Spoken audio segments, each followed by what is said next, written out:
Амансыздар ма, құрметті көрермен, амансыздар ма, ағайын. Бүгін біз Түркістан облысындағы ауыл шаруашылығы саласында су үнемдеу технологиясы, жалпы ауыл шаруашылығы саласының сан қыры туралы әңгімелесетін боламыз. Дәлірек айтсақ, ауыл шаруашылығы саласындағы суды үнемдеуден бөлек осы салаға жалпы су үнемдеу технологияларын әкелген азаматпен сұхбат құратын боламыз. Ендеше өздеріңіз аңғарғандай, бүгін біздің бағдарламамызда жалпы студиямызда қонақ болып, сонау Келес ауданында осы саланың тізгінін ұстап, осы саланың дамуына сүбелі үлес қосып жүрген азамат, бірнеше кәсіпорынның иесі Нұржан Омаров мырза қонақ болып келіп отыр. Нұржан аға, қош келдіңіз. Қош келдіңіз. Саламатсыздар ма? Нұржан аға, енді өзіміз білеміз, жалпы өзіңіз осы ауыл шаруашылық саласында, агро салада сүбелі үлес қосып келе жатсыз. Көптеген бастамалардың, идеялардың авторысы десек те артық айтқанымыз емес. Өзіңіз енді су үнемдеу технологиясынан бөлек ертеректе осы жылыжай шаруашылығымен айналысуды бастаған екенсіз. Жалпы жылыжай шаруашылығынан осы саламен айналысып келе жатқаныңызға қанша жыл уақыт болды, және де осы жылыжай шаруашылығына қай жылдары шамамен келдіңіз, сол кездердегі қиындықтар, алдыңыздан кезіккен бір кедергілер турасында айтып өтсеңіз әуелі.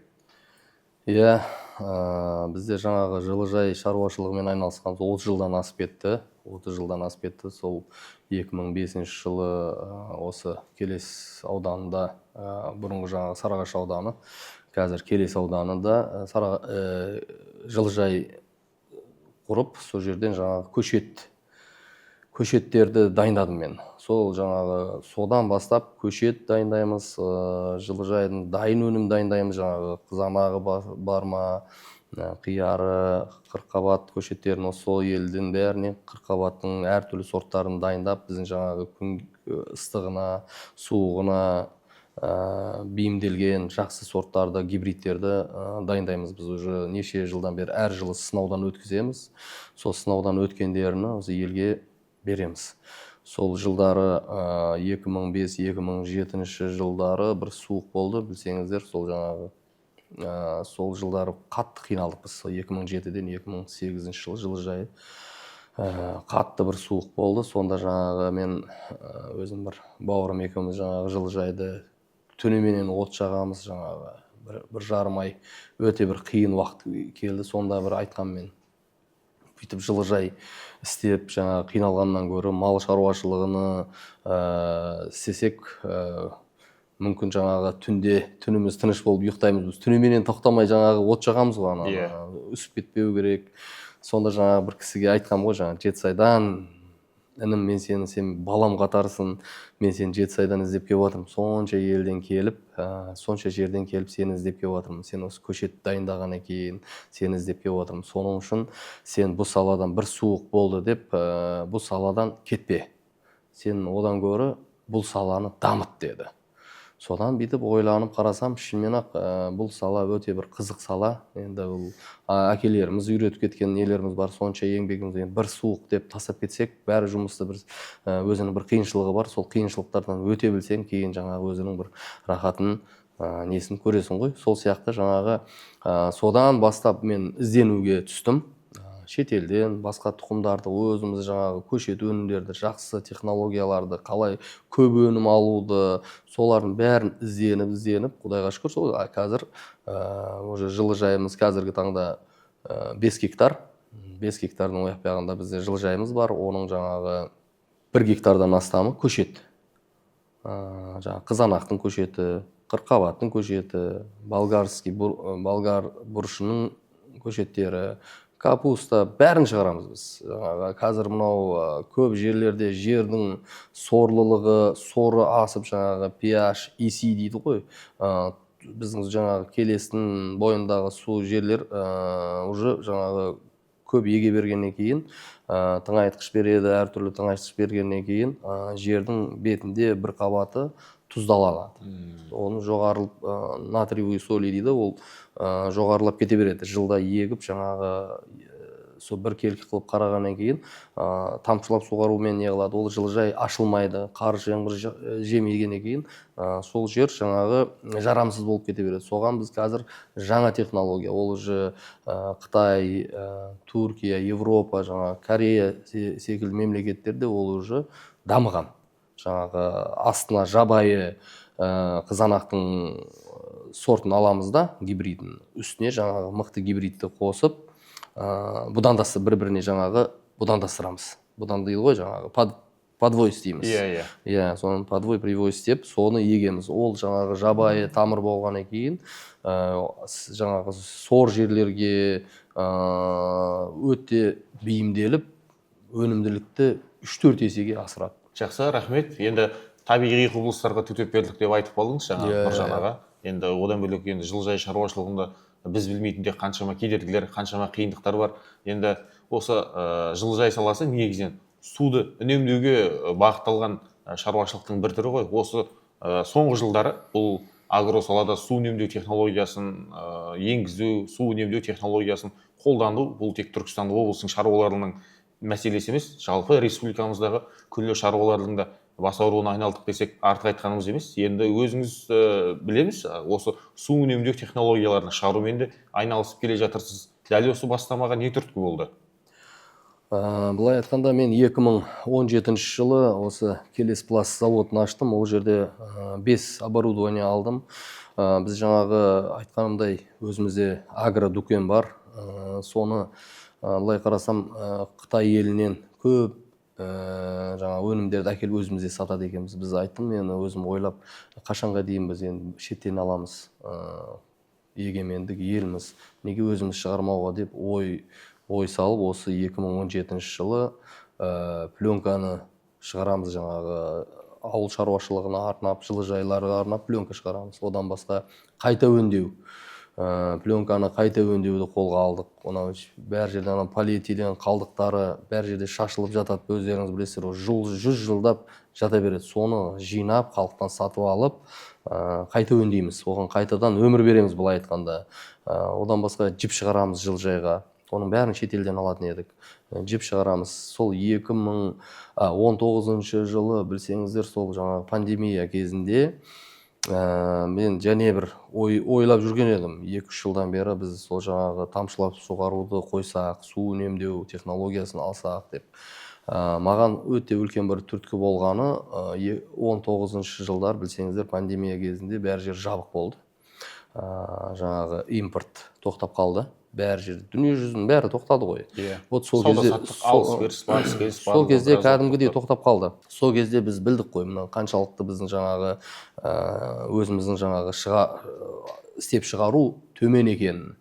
Сонда мен Аллаға тәуекел деп, сразу жаңағы алдырдым Қытайдан оборудованияны, су үнемдеу технологиясын, жаңағы капельный шланга дейді ғой, жаңағы тамшылап суғару несін, жүйесін алып, енді оның өзінде жаңағы бізде білесіздер, жаңағы мамандар жоқ. Қытайдан маман әкеліп, бір келесіп, соны жаңа ізденіп, соны қостым.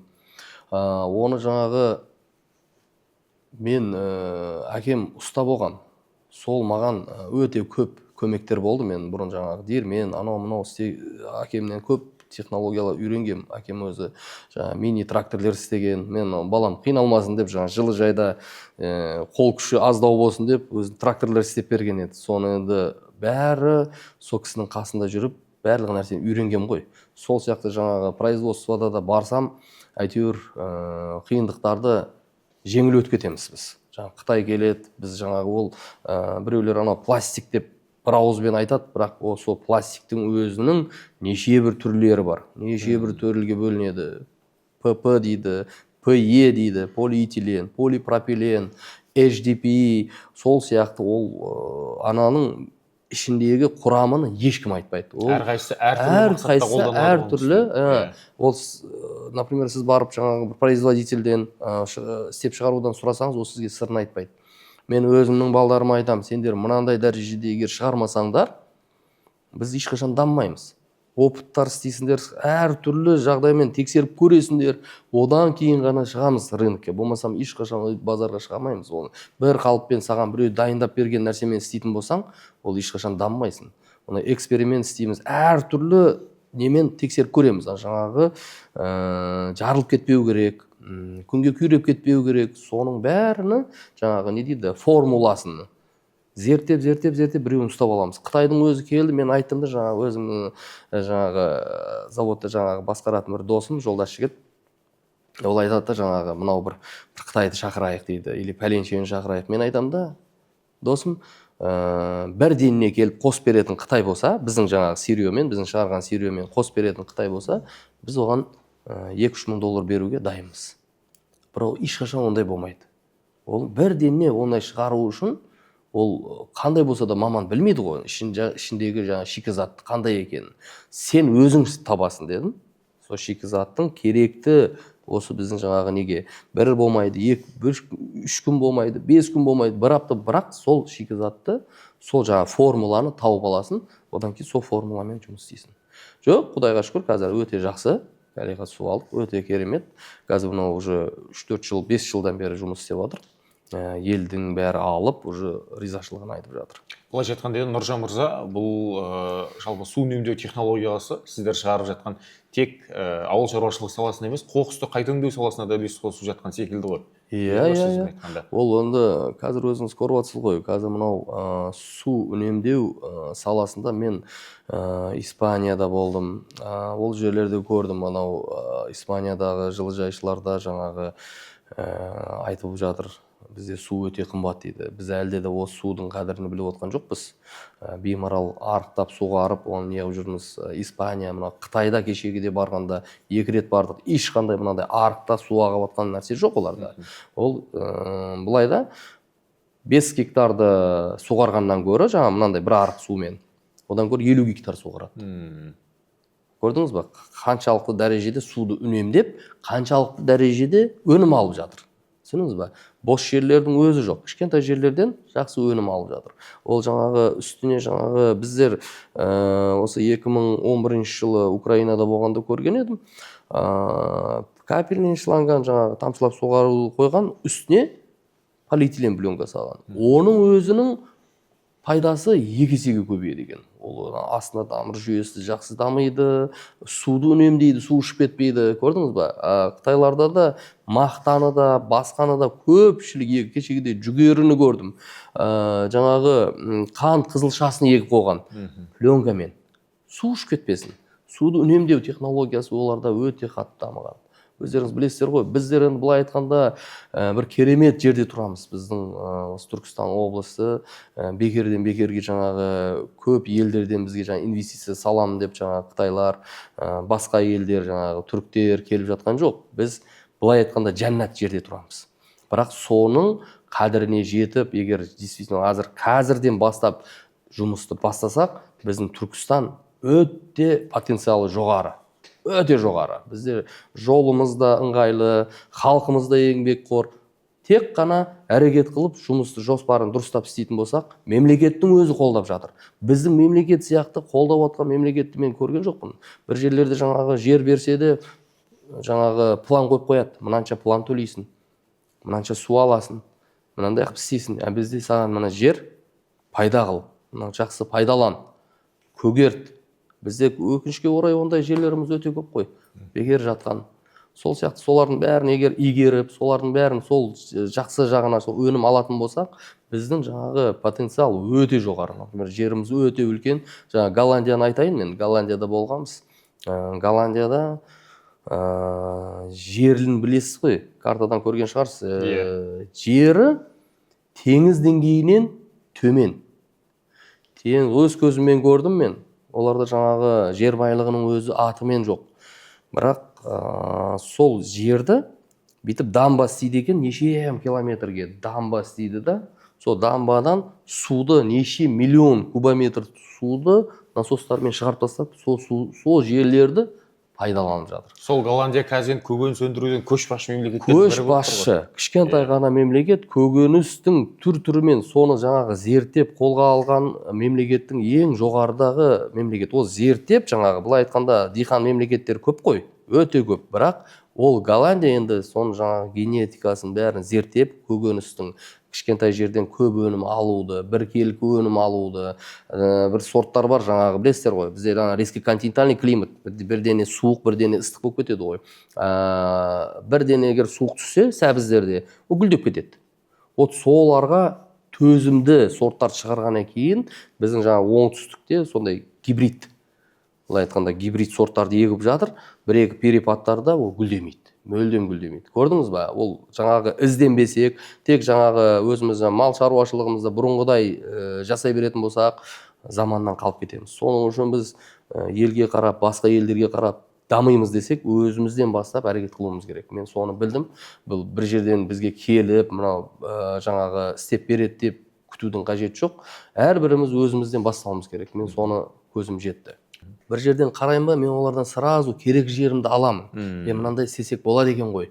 Біз осыны істесек болады екен ғой деп өзіме жаңағы оны бір көремаушылық ретінде емес, мен содан үлгі аламын. Жақсы, Нұреке, енді өзіңіз жаңа айтып қалдыңыз сөзіңіз аузыңызда. Бірнеше Еуропа елдерінің бірнеше мемлекетінде болған екенсіз, көршілес Қытайда да болған екенсіз. Жалпы сол елдердегі ауыл шаруашылығы саласымен айналысатын азаматтардың және де ауыл шаруашылық саласындағы бізден бір артықшылығы немесе кемшілігі туралы айта кетсеңіз, қандай бір олардың мүмкіндіктерінің аз екенін осы салада анықтай алдыңыз ба, өзіңіз байқай алдыңыз ба? Мен осы Европада, Италияда, Испанияда бәр жерде болдым. Бізде, мен айттым ғой, бізде мүмкіндік өте көп. Бізде жаңа экспорт қылатын да мүмкіндіктеріміз өте жоғары. Бірақ қазір бүйтіп қарасақ, в основном бізде жаңағы көкөністі импорт істеп жүрміз. Бірақ біздің мүмкіндігіміз, жаңағы жеріміз, оның бәріне былай айтқанда қолайлы. Европадан кешегі де жаңағы көрдім мен, білсеңіздер, айсберг салат болады. Соны бір жігіттер жаңағы неден алдырып жатырмыз деді? Египеттен. Бізде сонша қолайлы жерде тұрып, не үшін оны шығармауға? Не үшін біз жаңағы импорт істеуіміз керек? Неге біз сол арзымайтын жаңағы салат болсын, басқа черри болсын, басқа қызанақтарды өзімізде соны жаңағы қолдап, өзімізде жаңағы алмасақ? Мемлекет бәр жақтама қолдап отыр ғой. Не керек басқа? Біздер басқа мемлекеттерде қандай қиыншылықтардан өтіп жатыр? Су өте қиын, бірақ сол жерден олардың бір несі, сол технологияларды дұрыстап, көп өнім алу. Өнімді көп алу. Бізде жаңағы бір түптен 4 кило, 5 килограмм алатын болса, бір жерлерде жаңағы оны жаңағы не? 10 килограмм, квадрат метрінен 50 килограмм, 40 килограммға дейін алып жатыр. От квадрат метр дегенде 3 көшет кетеді. 3 көшеттен 40 кило, 50 кило алып жатыр. Жақсы аға, енді ауыл шаруашылық саласындағы жылыжай кәсібі туралы, одан бөлек су үнемдеу технологиясы туралы айта кеттік. Жалпы осы салада жақсы өнім алу үшін бұл екеуінен бөлек негізінен қазіргі таңда тыңайтқыштарсыз да жақсы өнім алу қиыннан қиыны. Енді осы салаға да қосып жүрген үлесіңіз бар екен, сол туралы айта кетсеңіз. Біз жаңағы 2001 жылы бір Испанияда болдым. Испанияда бір дәрі шығаратын, осы тыңайтқыш шығаратын компанияда болдым. Сол кезде мен білдім, осы түрік бауырларымызбен, Турцияның бауырларымызбен бірге ойласып жүріп, өзімізде осын шығарсақ деп ойладым. Сөйтіп, жоқ, бізде барлық мүмкіндіктер бар екен оны шығаратын. Сол жаңағы тыңайтқышқа керекті шикізаттың бәрі өзімізде шығады. Микроэлементтерді сол жаңағы өз көзімізбен көрдік, жаңағы дамыған мемлекеттердің өзі сол жаңағы көршілес Қытайдан алып жатыр микроэлементтерді. Бізде сол қосымша микроэлементтерді Қытайдан алдырсақ, көршілес, бізге ол өте ыңғайлы болады, и одан кейін жаңағы бағасы да евромен шақпаймыз оны, бізді бағасы тиімді болады. И жаңағы ол сразу мен жаңағы технолог жігітке айттым, егер жақсы істеп, жақсы көрсетсе, не дейді, табиғи таза өнім ала алсақ, оны жаңағы гормонсыз, табиғи таза өнім ала алсақ, онда мен сенің жаңа айтқан ақшаңды беремін дедім. Бірінші тексереміз, ол жақсы көрсетеді, одан кейін сен айтқан ақшаны беремін дедім. Жоқ, біз бірге тексердік, өте жақсы результат көрсетті. Сол бір 10-ын тексерген болсақ, соның 3-еу жақсы результат берді. Бірақ сол жаңағы айтқандай, жерге де бір көп қой, жаңа тыңайтқыштың атауы көп. Ол бір жерлерге бір жағынан жаңа пайда береді, бір жағынан зиян. Ол жаңағы ертең жеріңіз жарамай қалуы мүмкін. Жаңа тыңайтқыштар біреулер болады, ол ерімейді. Суға саласың, ол тұз болады, ол жеріңді тек қана зиян тигізеді. Сол сияқты біз уже жаңағы жақсы табиғи таза өнім алу жолдарын іздеп жүрміз қазір. Жақсы аға, көп рахмет. Енді президентіміз, мемлекет басшысы Қасым Жомарт Тоқаев соңғы жолдауында кәсіпкерлерге, аймақ басшыларына, өңір әкімдеріне жақсы бір үндеу жолдаған болатын. Бұл енді кәсіпкерлік саласында импорттан гөрі экспортқа көңіл бөлу туралы. Енді агро салаға келер болсақ, жалпы білесіз, енді біраз жылдар бұрын біздің жұртшылық осы базарда, жалпы сауда сөрелерінде, базар қатарында көбінесе көрші елдердің, одан бөлек алыс шет мемлекеттердің жеміс жидектерін, көкөністерін тұтынуға мәжбүр болатын. Қазір енді бұл салада адымдап болсын, кішкене болсын ілгерілеу бар. Енді қазіргі таңда Эквадордың немесе Колумбияның бананынан гөрі Сайрамның бананына қол жеткізе бастадық. Өзбекстанның көршілес өзбек елінің құлпынайынан гөрі сарыағаштың құлпынайын жейтін болдық дегендей. Ал енді осы импортты азайтып, экспортты көбейтуге, ішкі нарықты әрине бірінші қамтамасыз етеміз ғой. Сыртқы нарықты жаулауға өзіңіз секілді кәсіпкерлердің тарапынан қандай бір ынта, қандай бір қадамдар бар? Иә, қазір білесіздер ғой, басқа кеше мынау Түркия елінде болғанымда оларда банан егіп жатыр екен жылыжайларға. Оларды сөзін тыңдасам, шетелден келетін жаңағы бананға олар 100% салық қойып қойған. Ол дегенің өзінің жаңағы не дейді, жылыжайшыларына көмек ол. Өздеріңіз білесіздер, сол 2006 жылдары, 2007 жылдары бізде қызанақтың бағасы көтеріліп кетті. Ол жаңағы о кезде субсидия жоқ еді. Оған субсидияға да ешкім қаралған жоқ, бірақ жылыжай оған қарамастан 1000 гектарға дейін жетті, сол жаңағы 2015 жылға дейін. Ол кезде жаңағы субсидия болмаса да халық өзінің жағынан көтеріп, неге дегенде баға жақсы еді. Қазір баға тұрақсыз болып тұр. Шетелден әкеледі, жаңағы оны дұрыс не қылмаймыз да, баға төмен болып қалады кейбір кездерде. Оны істеп шығарған адам кейбір кездерде жаңағы ақтамай қалады. Түсініңіздер ме? Ол содан кейін бізде не дейді, төтеп бере алмай қалыватқан жылыжайлар көп. Егер экспорт қыламын десе, бізде жаңағында Европаның сияқты сондай нелерін, осы түріктердің несін алатын болсақ, осы жаңағы келген импорт егер дұрыстап растамаживать ететін болса, онда бізде баға кішкене тұрақталады. Тұрақталғаннан кейін халық уже жұмыс істеуді бастайды. Өзі үшін, ол уже жаңағына пайда көру үшін. Бір жыл егет, жаңағы апарат, базарға апарат, ол жаңағы баға болмаса 2 жыл апарат, 3 жыл болмағаннан кейін ол жылыжайдан басқа жұмыс істей салайық деп жылыжайларын қалдырып кетіп жатқан көпшілік бар енді қазір.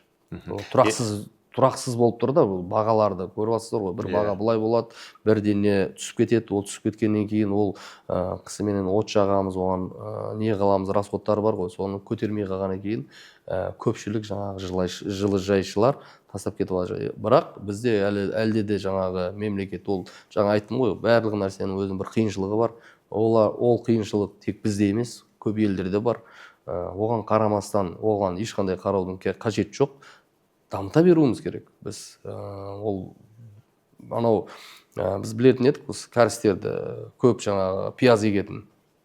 1 жыл егет, 2 жыл егет, банкрот болады, 3-ші жыл банкрот болады. Сол 5-ші жыл әжептәуір күш ұстайды ғой. Сол сияқты ол бірден жаңағы айтып өттім ғой, менде де бір сонша жыл істеп жүріп, сол қатты қар болып, суық болған жылы жылағым келді кәдімгідей. Содан қойшы дедім мен, мынау жұмыс сөйтіп жаңа бір кісіге өйстіп айтсам, балам деді, сен ондай деме деді. Сен деді, осы саланы дамыт деді. Сол дамуымен келіп жатырмыз ғой, Құдайға шүкір, қазір жылыжайды да, басқаны да өсіріп жатыр. Қазір мына 2 жылдан бері ойланып жүріп, кешегіде Турциядан шабдалы көшетті әкеліп, 12 гектар жерге бау ектім. Енді бүйтіп қарасам, біздің жаңағы келес Сарыағаш, осы Түркістан облысы өте қолайлы. Күніміз ыстық, экспорт қылуға әбден бізде жаңа мүмкіндігіміз өте жоғары. Соны енді біз қолға алайын деп жатырмыз. Әзірге биылға жаңа 12 гектар еккен болсам, қазір және қосымша кооператив алып, 30 гектар жерден көшет уже айтып қойдық. 2026 жыл егеміз. Биылғы еккеніміз ендігі жыл уже өнімін аламыз. Енді бұл бастамаларыңызға жергілікті билік тарапынан қандай бір қолдау болып жатыр? Жергілікті билік тарапынан бізде енді қолдау өте көп қой. Өте көп. Жер егем дейсің ба, жер береді. біз жаңағы қарадық. Біз енді өзіме ыңғайлы жерден сразу айтты, маған мынау 150 гектар жер берейін. Маған ол ыңғайсыз болды, сәл алыстау екен. Өзімізге жақын жерде бір жігіттерде жаңа кооператив бар екен. Олар жаңағы игермей атқан екен. Сол жігіттердің кооперативін біз алдық, қосылып. Енді сол жерде 3,5 километрден су әкеліп, сол жерге жаңа бау егейін деп жатырмын. Енді ол басталуы, ол жерде әлі 400 гектардай жер бар. Сол жердің бәрін бау істейтін болсақ, біз сол жерден бастасақ, Құдай қаласа әлі талай жерге бау көгертіп, жемісін жеп, экспорт істейміз. Құдай қаласа қайта өңдейміз. Ол өнім болсын. Өнім болғаннан кейін оны қалғанын әйтеуір бірдеңе істейміз, оны қайта өңдейміз, экспорт істейміз. Соның бәрін мемлекет тарапынан мен айтайын, жаңағы өте көп қолдаулар болып жатыр. Қазір бізге айтып жатыр, жаңағы ауыл шаруашылығынан да айтып жатыр, жаңағы субсидия алам десеңіз, тамшылап суғаруға да субсидиясын береміз дейді, көшетке субсидиясын береміз дейді. Бізде осыны қолға алыңыздар деп жатыр. Қолға алыңдар, мүмкіндігіміз бар. Сол мүмкіндіктен пайдаланатын адамдар шықпай жатыр, аз да. Пайдаланып, жақсы дамытып жатыр. Жақсы, аға, көп рахмет. Енді кез келген салада буын алмасу процесінсіз болмайды. Жастардың келуімен жаңа лепкелері де хақ. Ал енді осы агро салаға жастардың қызығушылығы қалай? Және де өзіңіздің осы кәсіпкерлік нысандарыңызда бір практикадан, бір колледждердің, училищелердің студенттері практикадан өтуіне мүмкіндік бар ма? Мүмкіндік бар. Біз өзімізде жаңа Келесабайда колледж бар. Одан басқа жаңа Қапланбектегі колледж, Шымкентте Тассайда агроколледж бар. Ол кісілермен көп не қыламыз біз, не дейді, байланыстамыз, әкеледі олар, біз көрсетеміз.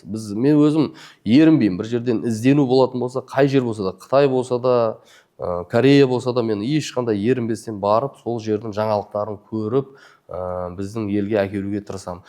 Бір адамдар бар жаңағы, ана жерде жаңағы жап-жақын жерден көруге ерінеді. Менде ондай нәрсе жоқ. Мен соның үшін айтамын, мына жерге егіп қойғам, көріңдер, осы біздің ел көрсін. Біздер жаңағы арзан көшеттерді әкеліп, жаңағы біраз жылдан бері қанша адам пайда көрмей, бекерден бекерге жаңағы шығынға түскендер бар. Бір жыл егетті, ол жаңа өнім бермейді, 2-3 жыл қарайды, ол өнім бермейді. Арзан көшеттің сол несі бар да, ол ешқандай гарантия жоқ. Жаңағы неден сенімді көшет алсаң, гарантиясымен көшет әкелетін болсаң, ол бір жылдан кейін саған өнім береді. Ол өнім біздің жаңағы базардағы өнімден әлде қайда дәмі де, несі де керемет болады. Ол уже бағасы да жоғары жүреді.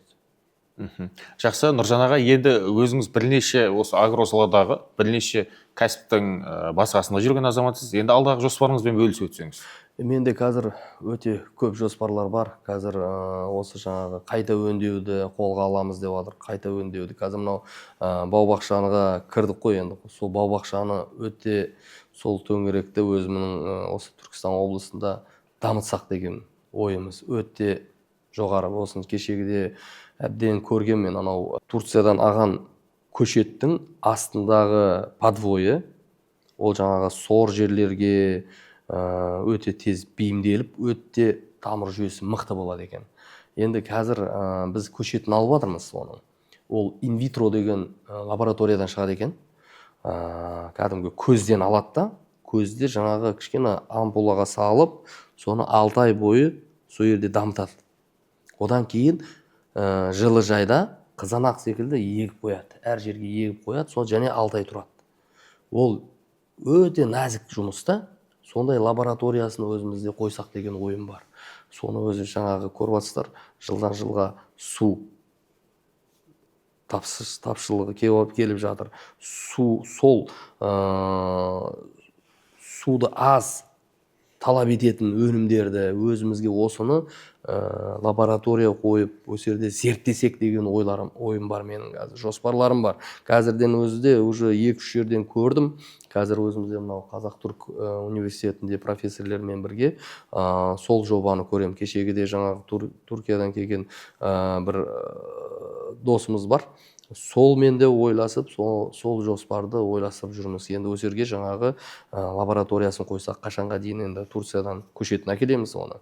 көшет сатып алғаннан гөрі осы жерде өзімізде соны өндірсек деген ойымыз бар.